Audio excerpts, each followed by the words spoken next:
해시태그 돌아와요. 부산항해 제1부. 해시태그 1장. 부산항에는 바람이 먼저 도착했다. 바람은 늘 그렇듯 바다의 소식을 앞질러 가져왔다. 부두에 밧줄을 올리고 창고에 낡은 철문을 긁으며 오래된 이름들을 깨웠다.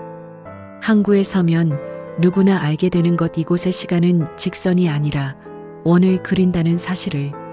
1975년 9월 중순, 추석을 며칠 앞둔 항구는 유난히 붐볐다. 새벽부터 사람들이 모여들었고 말수는 적었으나 눈빛은 유난히 바빴다. 짐은 많지 않았다. 오래 참아온 이들에게 돌아오는 길은 언제나 가볍고 남겨둔 말들은 무겁다. 정태수는 부두 끝에 서 있었다. 해군 제대 후 항만 하역일을 시작한 지 이제 3년째. 26의 나이에 그는 이미 항구의 모든 표정을 알고 있었다.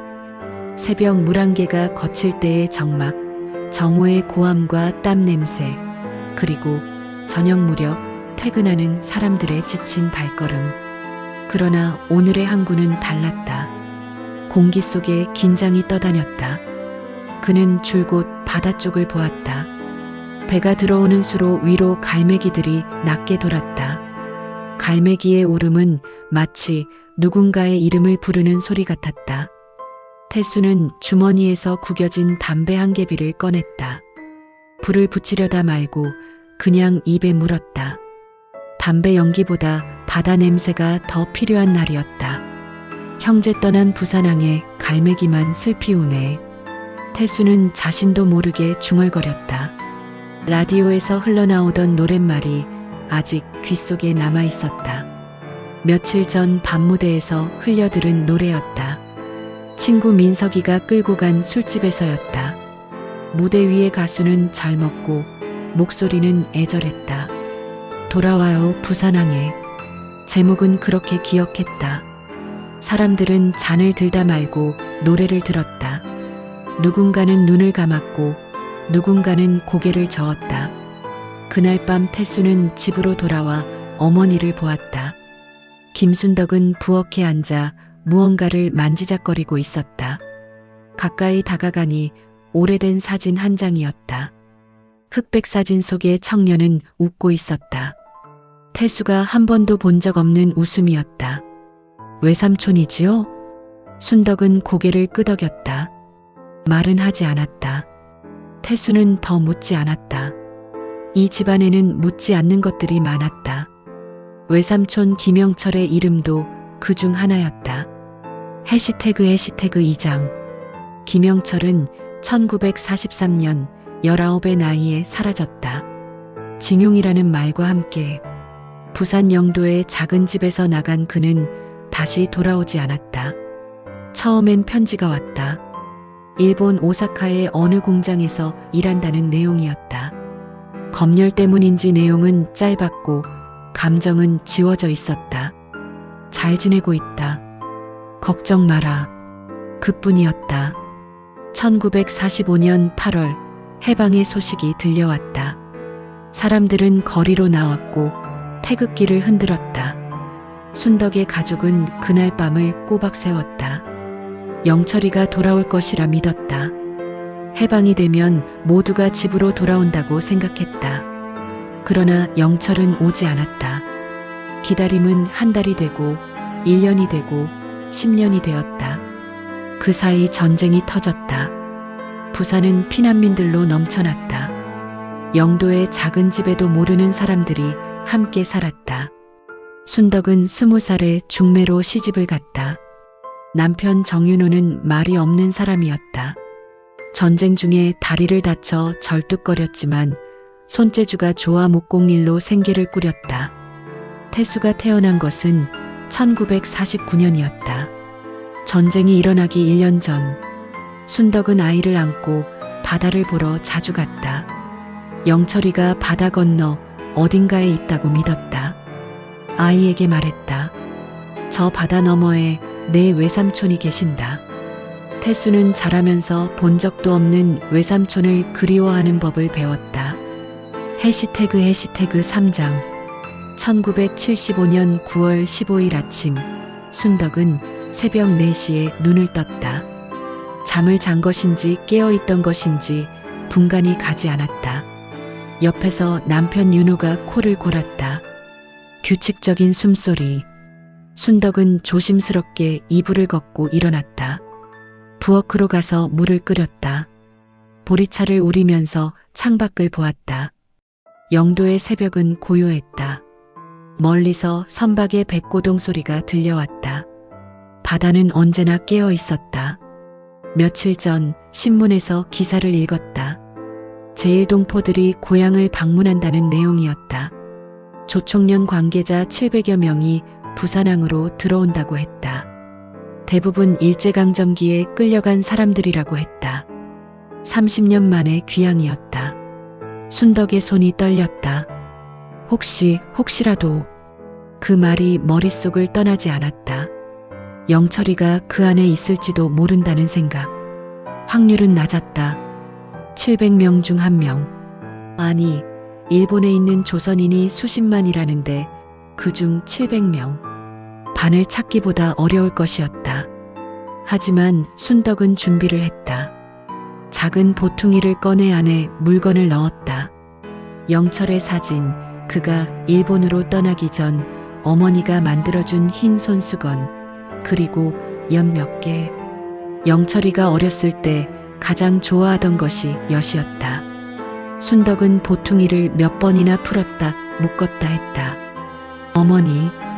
태수가 부엌으로 들어왔다. 그도 일찍 일어났다. 오늘은 부두에 일찍 나가야 한다고 했다. 특별 인원이 배치된다고 했다. 태수야. 순덕은 아들을 바라보았다. 태수는 영철을 닮았다. 어릴 때 본 오빠의 모습을. 같은 눈매, 같은 입꼬리. 혹시라도 외삼촌이 오시면. 말은 끝까지 이어지지 않았다. 태수는 고개를 끄덕였다. 그는 어머니의 손에서 보퉁이를 받아들었다. 무게는 가벼웠지만 안에 담긴 것은 무거웠다. 사진을 보고 알아볼 수 있을까요? 30년이 지났으니 얼굴이 많이 변했겠지. 하지만 눈빛은 안 변해. 사람의 눈빛은 안 변한다. 태수는 사진을 다시 보았다. 19살의 청년. 지금이면 50살이 넘었을 것이다. 그 세월을 어떻게 알아볼 수 있을까? 해시태그 사장. 부산항은 사람들로 가득했다. 경찰이 배치되고 기자들이 카메라를 들고 서 있었다. 북한에서는 반대 성명을 냈다고 했다. 조총련 간부들을 문책했다고도 했다. 남한 정부도 조심스러웠다. 조총련을 북한과 같은 것으로 보는 시선이 있었다. 그러나 사람들의 마음은 달랐다. 부두에 모인 이들의 얼굴에는 기대와 두려움이 뒤섞여 있었다. 누군가를 기다리는 사람들, 자신이 기다리는 사람이 올지 안 올지도 모르면서 나온 사람들. 태수는 부두 한쪽에 자리를 잡았다. 그의 일은 짐을 나르는 것이었지만 오늘은 달랐다. 오늘은 사람들을 나르는 날이었다. 아니, 사람들이 스스로 걸어오는 날이었다. 오전 10시 배가 들어왔다. 큰 배는 아니었다. 일본에서 출발한 여객선이었다. 갑판에 사람들이 보였다. 손을 흔드는 이도 있었고 그냥 서 있는 이도 있었다. 하선이 시작되었다. 첫 번째 사람이 내렸다. 노인이었다. 흰 머리, 구부정한 허리.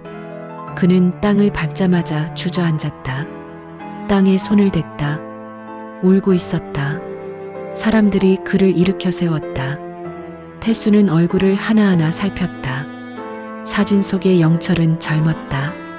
지금 내려오는 이들의 얼굴은 모두 늙어 있었다. 그러나 눈빛은 같았다. 오래 견딘 사람들의 눈빛. 1시간 동안 계속해서 사람들이 내렸다. 태수는 점점 조급해졌다. 700명이라고 했는데 벌써 반은 내린 것 같았다. 외삼촌은 오지 않은 것일까? 그때였다. 흰 손수건이 보였다. 누군가 손수건을 흔들고 있었다. 태수의 심장이 빨라졌다. 가까이 다가갔다. 손수건을 든 사람은 작은 체구의 노인이었다. 얼굴은 주름이 깊었고 머리는 휘었다. 그러나 눈은 맑았다. 태수는 보퉁이에서 사진을 꺼냈다. 손이 떨렸다. 사진과 노인을 번갈아 보았다. 눈매가 같았다. 입꼬리의 모양이 같았다. 혹시 김영철 선생님이십니까? 노인은 멈췄다. 고개를 돌려 태수를 보았다. 그의 눈이 커졌다. 누구십니까? 저는 정태수입니다. 김순덕의 아들입니다. 어머니가 선생님의. 순덕이? 목소리가 갈라졌다. 노인의 눈에 눈물이 고였다. 순덕이가 살아있나? 예. 집에 계십니다. 선생님을 기다리고 계십니다. 노인은 비틀거렸다. 태수가 부축했다. 노인의 몸은 가벼웠다. 뼈만 남은 것 같았다. 가자고. 빨리. 영철은 서둘렀다. 태수는 노인을 데리고 부두를 빠져나왔다. 사람들 사이를 헤치고 나갔다. 갈매기들이 머리 위를 돌았다. 해시태그 5장. 영도의 집은 변하지 않았다.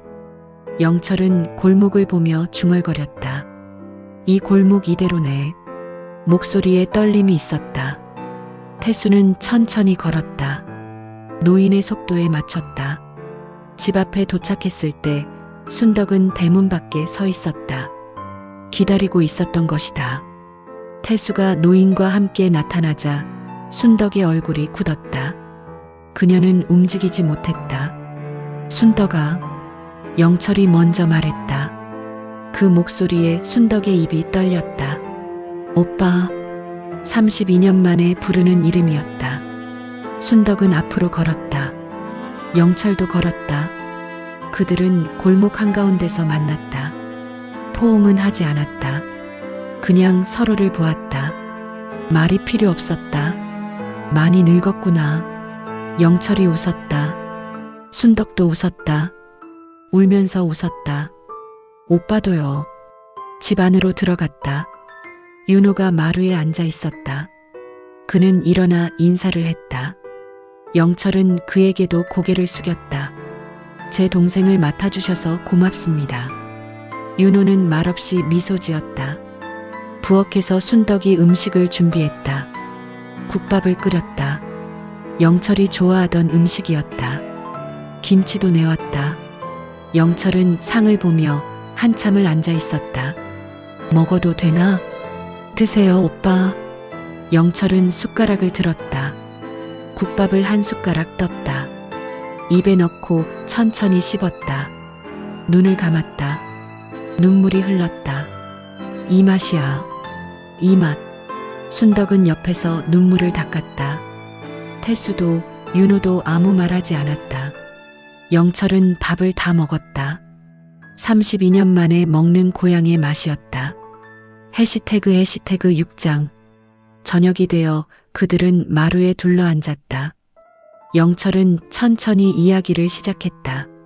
목소리는 낮았고 때때로 끊어졌다. 1943년 가을, 영철은 일본 오사카의 군수 공장으로 끌려갔다. 거기서 비행기 부품을 만드는 일을 했다. 하루 12시간 노동, 밥은 한 끼에 주먹밥 하나. 말을 들지 않으면 맞았다. 도망치려 한 사람은 죽었다. 1945년 8월 해방 소식을 들었다. 공장 사람들이 환호했다. 이제 집으로 돌아갈 수 있다고 생각했다. 그러나 현실은 달랐다. 배표가 없었다. 돈도 없었다. 일본 정부는 돕지 않았다. 영철은 오사카에 남았다. 다른 조선인들과 함께 그들은 오사카 이쿠노구에 모여 살았다. 하루하루를 버텼다. 일용직 노동으로 살았다. 편지를 보내려 했지만 주소를 몰랐다. 전쟁 중에 집이 폭격당했을 수도 있다고 생각했다. 1950년 한국 전쟁 소식을 들었다. 영철은 절망했다. 이제 영원히 돌아갈 수 없을 거라고 생각했다. 전쟁이 끝나고도 상황은 나아지지 않았다. 남한과 북한 사이의 벽이 두꺼워졌다. 제1조선인들은 선택을 강요받았다. 조총련이냐 민단이냐. 영철은 조총련을 택했다. 이유는 간단했다. 조총련이 더 조직적이었고 서로 돕는 분위기가 있었다. 그는 그곳에서 일본인 여성을 만나 결혼했다. 아이도 낳았다. 두 아들. 그들은 일본에서 자랐다. 일본 이름을 가졌다. 미안하다, 순덕아. 오빠가 돌아오지 못해서. 순덕은 고개를 저었다. 오빠 잘못이 아니에요. 매년 추석이면 바다를 봤다. 부산항 쪽을 향해. 언젠가는 돌아갈 수 있을 거라고 믿었다. 이제 오셨잖아요. 북한에서는 반대했어. 남한에 가면 사상이 오염된다고. 조총련 간부들이 문책당했어. 그래도 왔어. 죽기 전에 한 번은 봐야 한다고 생각했어. 영철의 목소리는 떨렸다. 태수는 조용히 들었다. 역사책에서 읽은 것과 다른 역사였다. 한 사람의 인생으로 쓰인 역사. 해시태그 7장. 며칠 동안 영철은 순덕의 집에 머물렀다. 낮에는 영도를 걸어 다녔다. 어렸을 때 뛰어놀던 골목, 물고기를 잡던 바닷가, 어머니와 함께 장을 보던 시장. 모든 것이 변했지만 어떤 것은 그대로였다. 태수는 외삼촌을 따라다녔다. 영철은 걸으면서 이야기를 했다. 어릴 적 이야기, 일본에서의 이야기. 태수는 듣기만 했다. 가끔 질문을 했다. 외삼촌, 일본에서 가장 힘들었던 게 뭐였어요? 영철은 잠시 멈춰섰다. 바다를 보았다. 고향을 그리워하는 것. 그게 제일 힘들었어. 배고픈 건 참을 수 있어. 맞는 것도 참을 수 있어. 하지만 그리움은 참을 수가 없더라. 특히 추석 때. 추석이면 미칠 것 같았어. 그래서 오신 거예요? 추석에? 그래. 이번이 마지막 기회라고 생각했어. 나도 이제 늙었으니까. 태수는 외삼촌의 손을 잡았다. 손은 거칠었다. 평생 노동한 손이었다. 다음에 또 오실 수 있어요. 올 수 있을까? 남한과 북한의 관계가 좋지 않은데 언젠가는 좋아질 거예요. 영철은 태수를 보았다. 그리고 웃었다. 그래, 그렇겠지. 언젠가는. 해시태그 8장. 이별의 날이 왔다. 영철은 일주일밖에 머물 수 없었다. 일본으로 돌아가야 했다. 부산항에서 다시 배를 타야 했다. 순덕은 아침부터 음식을 준비했다. 영철이 좋아하는 것들을 만들었다. 영철은 그것들을 하나하나 먹었다. 천천히 맛을 기억하듯이. 오빠, 이거 가져가세요. 순덕은 보퉁이를 내밀었다. 안에는 음식과 옷이 들어있었다. 고맙다, 순덕아. 내가 너한테 해준 게 없는데 오빠가 살아계시는 것만으로도 충분해요. 영철은 보퉁이를 받았다. 무거웠다. 순덕의 마음이 들어있었다. 부산항으로 가는 길, 영철은 계속 뒤를 돌아보았다. 순덕과 태수, 윤호가 함께 따라왔다. 항구에 도착하자 다른 동포들도 모여 있었다. 모두 짐을 들고 서 있었다. 얼굴에는 아쉬움이 가득했다. 배에 오르기 전 영철은 순덕을 꼭 안았다. 32년 만의 포옹이었다. 순덕은 울었다. 영철도 울었다. 다시 올게. 꼭 다시 올게. 예, 오빠. 기다릴게요. 영철은 태수에게도 인사했다. 태수야, 어머니 잘 모셔라. 그리고 너도 행복해라. 예, 외삼촌. 건강하세요. 배가 출항했다. 영철은 갑판에서 손을 흔들었다. 순덕도 부두에서 손을 흔들었다. 배가 멀어졌다. 점점 작아졌다. 그리고 사라졌다. 순덕은 한참을 그 자리에 서 있었다. 바다를 보았다. 갈매기들이 울었다. 해시태그 9장. 집으로 돌아오는 길 아무도 말이 없었다. 택시 안의 침묵은 무거웠다. 태수는 창밖을 보았다. 부산의 거리가 지나갔다. 사람들이 걷고 차들이 지나가고 일상이 계속되었다. 집에 도착해서 순덕은 영철이 자던 방으로 갔다. 이불이 아직 개지 않고 있었다. 그녀는 이불을 만졌다. 오빠의 체온이 남아있는 것 같았다. 언제 또 볼 수 있을까? 순덕의 중얼거림을 태수가 들었다. 그는 어머니 곁에 앉았다. 또 오실 거예요. 외삼촌이 약속하셨잖아요. 그래야 할 텐데. 남과 북이 이렇게 싸우는데 가능할까? 가능할 거예요. 언젠가는. 순덕은 아들을 보았다. 태수의 눈에는 희망이 있었다. 젊은이의 희망. 그녀는 그 희망을 믿기로 했다. 해시태그 10장. 며칠 후 태수는 친구 민석을 만났다. 민석은 밤무대에서 기타를 치는 세션맨이었다. 그는 태수에게 말했다. 야, 요즘 대박 나는 노래가 있어. 무슨 노래? 돌아와요 부산항에.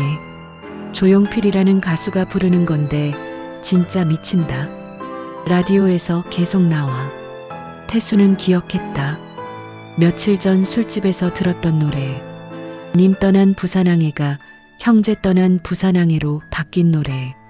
그 노래 가사가 조총련 동포들 이야기래. 작곡가가 그들 보고 영감을 받았대. 태수는 놀랐다. 그 노래가 외삼촌 같은 사람들의 이야기였다니. 들어볼래? 테이프 있어. 민석은 카세트를 틀었다. 노래가 흘러나왔다. 조용필의 목소리는 애절했다. 꽃피는 동백섬에 봄이 왔건만 형제 떠난 부산항에 갈매기만 슬피 우네. 태수는 눈을 감았다. 가판에서 손을 흔들던 외삼촌의 모습이 떠올랐다. 부두에서 울던 어머니의 모습이 떠올랐다. 그리고 32년을 기다린 시간들이 떠올랐다. 이 노래 우리 외삼촌 이야기 같아. 민석은 태수를 보았다. 내 외삼촌? 태수는 이야기를 했다. 영철 외삼촌의 이야기, 조총련 동포들의 귀향, 그리고 일주일간의 만남과 이별. 민석은 조용히 들었다. 그런 일이 있었구나. 너희 어머니 얼마나 힘드셨겠어. 이 노래가 그분들의 이야기라니 신기해요. 그래서 사람들이 좋아하는 거야. 자기 이야기 같아서.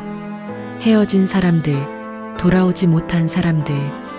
우리나라 사람 중에 그런 사람 없는 사람이 어디 있겠어. 태수는 다시 노래를 들었다. 5-6도 돌아가는 연락선마다 목매어 불러봐도 대답 없는 내 형제여. 돌아와요. 부산항에 그리운 내 형제여. 노래는 단순했다. 하지만 그 안에 담긴 감정은 단순하지 않았다. 그리움, 이별, 희망, 절망. 모든 것이 섞여 있었다. 이 편을 기다려주세요. 구독과 좋아요는 사랑입니다.